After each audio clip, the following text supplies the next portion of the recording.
Officers Cafroni and Barnett received a call regarding an incident at a Chevrolet dealership.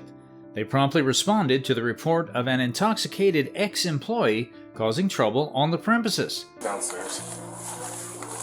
So what's the background, sir?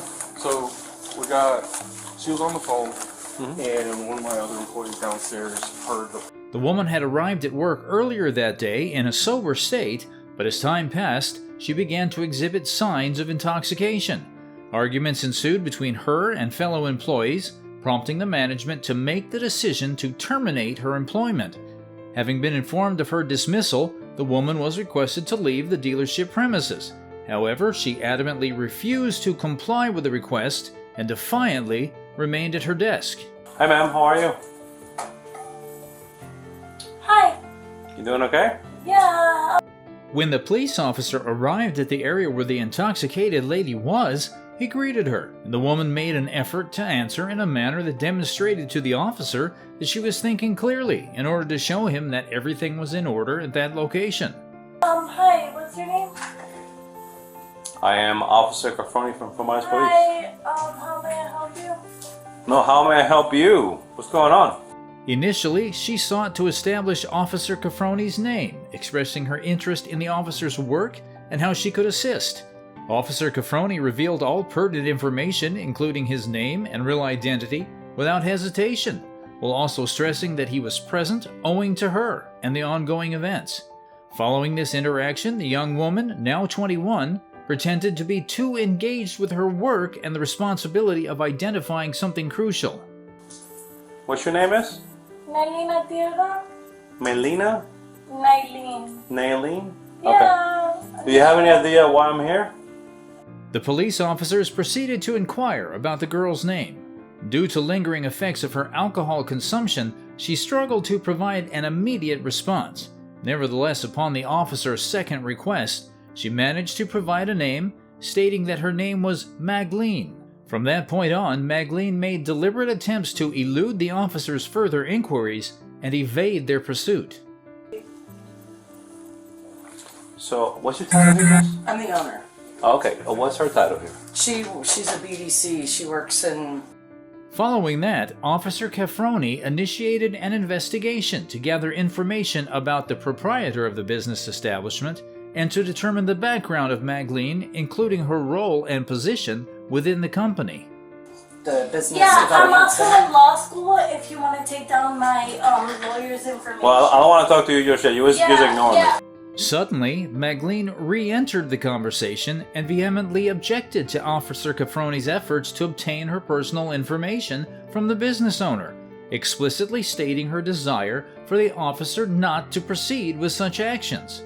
Okay, So she was I want administrator your first type of and thing? last name with my... Yeah, that's her desk. Oh, okay, so I want your ID number with your first and last name so I could You're talk to my lawyer. you're gonna get it. Yes, because I'm in law school. Magdalene proceeded to inquire about Officer Cafroni's identification number, seeking essential information that she could discuss with her attorney regarding the ongoing matter. Furthermore, she asserted her enrollment in a legal program, emphasizing her knowledge and understanding of legal processes. I'm 21 and I did paralegal like a year ago. Okay, so what's your first and last name? Officer Cafroni from Police. First name. C-A-F-F F-F R-O-N-I. R-O-N-I. My batch number is 616. 616? Correct. What's your whole bar number? Your entire bar number? Bar number? I don't have a bar number. You just got a batch number. So you said that you went to law school and you don't have a bar number? Magdalene meticulously recorded any pertinent information offered by the officer, and when he indicated his badge number, she inquired about his bar number. The officer emphasized that he had a badge number, but not a bar number in response. This provoked Magdalene to argue with the police, expressing her dissatisfaction with his reaction. Let me just call my mom and let me just have her... You obviously aren't professional.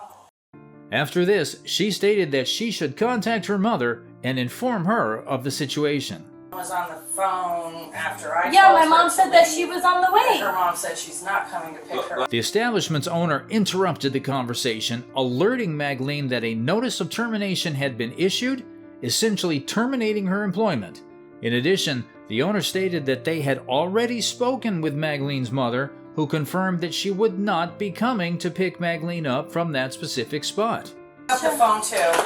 Okay, so I asked my mom to come on the way. Your mother told me she's not picking you up. So what's my mom's name? I don't know. She was on the phone. Okay, so let me She say doesn't speak very good English. Magleen initiated the argument, claiming that her mother was on her way to the place. Her words immediately heightened the tension and led to the escalation of the situation. So I can't call my mom and ask her to They pick me don't up? want you to use their phones, okay? So I can't ask my mom to come pick me up? You can use your phone, not mine. You have a phone?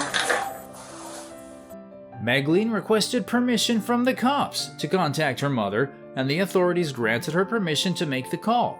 Following the authorization granted, Magleen dialed her mother's number and spoke with her in Spanish with her mother. Alright, we're gonna go outside. What's her name? No, eso es lo que va a pasar ahora mismo. What is it? What's your first name? Entonces. Okay, I've had enough. We're going outside. We're Are going you outside. touching me? Let's go outside. We've asked you to leave. Let's go. Have your purse. We're going outside. Let's go. Are you touching me? Yes, everyone's asked you to leave. Let's go. Upon realizing that no one in the vicinity could understand the conversation between Magleen and her mother, the officers decided to take Magleen out of the office.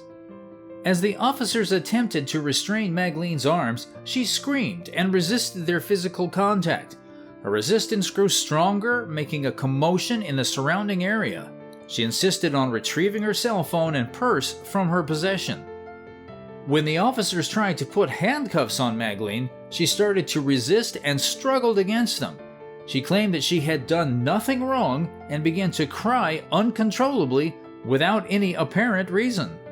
By my law, bro, this whole company's gonna be sued. You Come could've on, just- take me up, bitch! Take me up, bitch! You could have just left. Dale, take me up! Amidst her removal from the workplace premises by the officers, she directed her anger and frustration toward everyone present in the office. With raised voice, she vocalized her intentions to take legal action against the company, confidently asserting that she would file a lawsuit against them as a whole. Like we said, you could have just left. I wanted to leave, I tried to leave, they wouldn't let me! It didn't seem like that. They wouldn't let me! Other way. When the policeman told her to get into the car, she immediately began yelling loudly and verbally attacking them.